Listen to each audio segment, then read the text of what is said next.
এখন মাংসগুলো ঢেলে দেবো। সসটা একটু করে নিলাম, ভেজে দিলাম। মাংসটা দিয়ে দেবো এই সসে।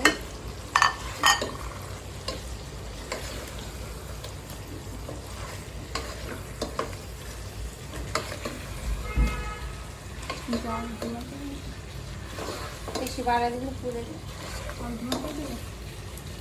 না। ঠিক আছে, একটু ডিমা করে দিই তাহলে। এখন এটা সসের মধ্যে হচ্ছে রান্না হবে। ধিমা করে দিয়েছি, আমরা এটা আর কিছু করবো না।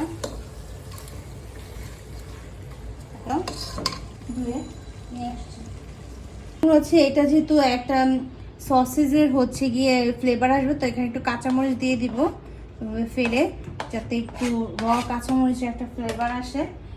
কাঁচামরিচের ফ্লেভার সবসময় যে কোনো আসে, তাই যে এখন আমি ধরলে পাটটা লাগে না, এমনি ধরা যায়, এটা গরম থাকে না, ঠান্ডা।